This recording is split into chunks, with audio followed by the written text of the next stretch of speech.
Right, ladies and gentlemen, here we are. I'd like to welcome you to our 110th SPA conference. The spring conference is definitely the most popular and eagerly awaited of our conferences in the SPA calendar. February can be a brutal month. The Christmas surge is over, January restocking has happened, and the order book can look a little thin. I've heard it referred to as fall on your sword February.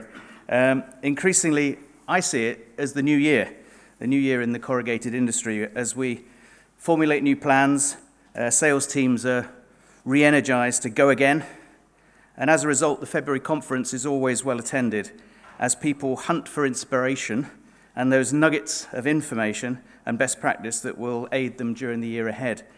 I will just advance this. There's nothing dramatic on my slides, it's just a little bit of a backdrop. So, this conference is very special. We celebrate our 40th year, our Ruby anniversary. So this is the 40th year of supporting the sheep plant sector here in the UK. So it's going to be a year of refined celebration to continue, and we continue to up the ante and improve the conferences and the offering for members. Great to see so many people here today. I think we had 176 booked. Normally there are a few fallers at the last, but it looks like everyone's turned up today, which is remarkable, so we are full. Great to see you all here today. There were just short of 20 people in a health and safety forum this morning, so if you didn't send your compliance manager or your health and safety manager to that, it's a regular feature of conference, so I would recommend you bring them next time. It's free, and it's very worthwhile. For the benefit of the first-timers and those people who've been asleep for the last 15 years. I'm Tim Gray, and I'm chairman of the Sheep Plant Association. And during my time as chairman, I've focused the SPA's activities on identifying threats and opportunities, establishing what is the agreed best practice to deal with those threats or opportunities, and then how can we install it in our plants or in our businesses, either at low cost or ideally no cost, so we can all become excellent businesses. That's really the mantra of the Sheep Plant Association. Let's advance. So this conference is all about the last 40 years, but most importantly, what's next? So first up, let's take a trip back in time. I've got a time machine. Imagine going back in time through the noughties, the 90s, back to the 1980s, which is when the SPO or the SPA started. So what's the difference between now and the mid-80s. Now, who was in the industry in the mid-80s? If you're strong enough, please raise a hand. Okay, so there are a few of you, which is remarkable. Congratulations for getting this far. So yes, it's a long time ago. Now, I joined the industry in 1991, so I can sort of remember those times. In fact, my father, when I joined the business in 1991, he just bought, and this is a publication Dan will probably remember, the Who's Who in Corrugated, which was a bound survey of who was involved in the industry. Now, if my memory's correct, there were 600 sheep plants back then. We're nowhere near that now. Last week, I actually, for fun, wrote down all the names of the companies that don't exist anymore. Either the name's been changed or they've just vanished off the face of the earth. Now, this will bring some smiles to some of your faces, because I'm sure you'll remember a lot of these. So, Bowaters, Reeds Corrugated, UK Corrugated, SCA, Linpack, Amcor, Thames Case, Hinton Case, Kirby Cartons, Joseph Pickering, take a breath, Nailers, Remploy, Bucks Corrugated, H. Killian, Abbey Corrugated, Western Corrugated, Crown Corrugated, Model Board, Arden Packaging, Tyne Tees Packaging. The list goes on. This isn't an exhaustive list, and I'm sure if we pooled resources, we could get hundreds of names that just don't exist anymore. And we actually have just over 200 sheep plants in the UK now. And that sort of assimilation and attrition and consolidation continues at a pace. Now, we did things differently in those days. So those of you who were in the 80s and the early 90s in the industry, who remembers, I want to show of hands here, who remembers when a 125 Kraft actually weighed 125 grams per square metre? Can anybody remember that? Yeah, everyone's going, what, did it? Yes, it did. Okay, and we had papers then which are either a rarity or don't exist any longer. Who remembers Testliner 2? Chip, Bow pearl, mottled, things that, were commonplace in those days, which seem to have vanished. Many sheep plants were still printing letterpress. Does anyone still have a letterpress here? No, everyone's going, what the hell's a letterpress? Okay, do your homework. Go on Google. We hadn't heard of digital printing, high-quality post-print, shelf-ready packaging, e-commerce packaging. That wasn't in our mind. It wasn't there. And in those days, pre-internet days, all samples and artwork were hand-delivered for physical sign-off. Orders would arrive by post. Or, if you were very up to speed, you'd get a fax. Yeah, I remember those days. You fax, you put it on a windowsill, the sun shines, and then it's vanished, and you don't know what it said. Things were very different. There was no email. There were no websites. There was no EDI for ordering, no mobile phones, no laptops, no tablets.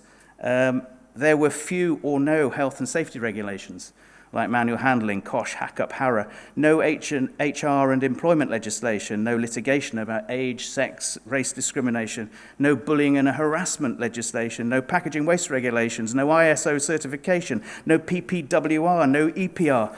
The list goes on. These are the things that we actually have to have in place now before we even consider crunching board. Things are very different, and that's only happened in the last 40 years. It's a very different world.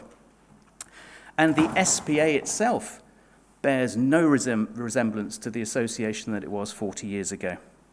The first gathering, I found some notes from the SPOA, the Sheep Plant Owners Association, had 7 people at the first meeting. And it was held at a little chef on the M5. And mostly they complained and whinged about how difficult it was to grow in a market that seemed to be controlled by a few big boys. And I heard a rumor that they might have swapped some board prices. What a different world. What a different world we look at. I look out at here now. We're a world-class trade association that's recognized all over the world and Europe and the UK as doing a great job for its members. So the SPA has been on its journey. It's come a long way. So today's conference is about bringing us right up to date. We've done the trip back over the last 40 years. We'll be hearing firsthand about the single biggest investment in papermaking this country's ever seen. Very exciting, as Dr. Sabri Chimen from Erin Holdings brings us right up to speed with the Shotton Mill project.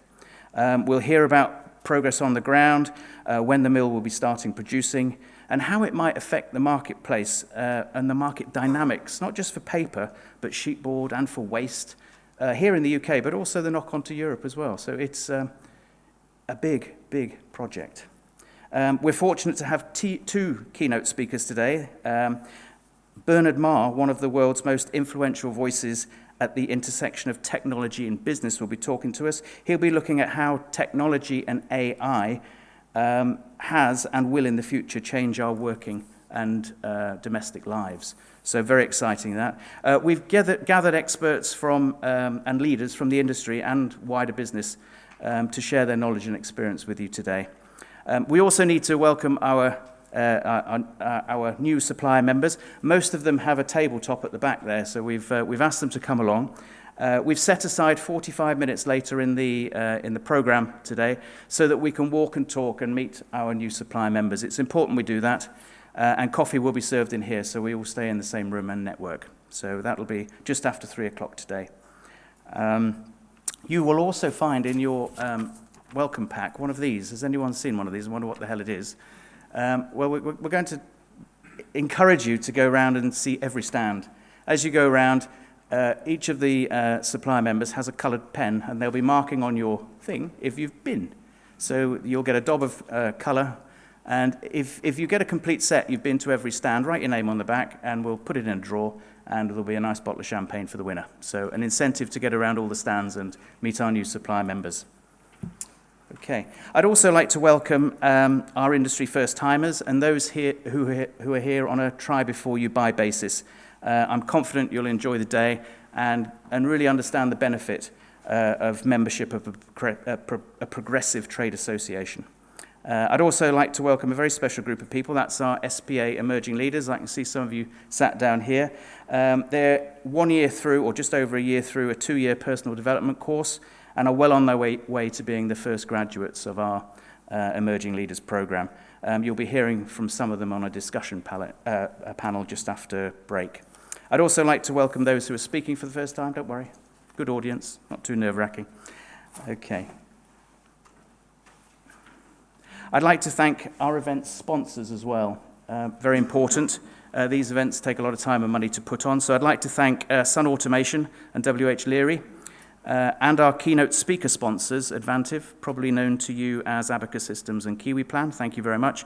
And a special thank you. This came out of the blue, but a very special thank you to Smurfit Westrock Sheep Feeding, who have generously offered to sponsor every event this year.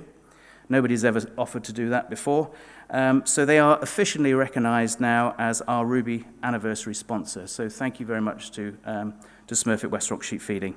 Now, on a more serious note, I need to remind you of your responsibilities under current competition law and ask you not to discuss anything that might be sensitive under that legislation. So no commercial talk today, please. Thank you.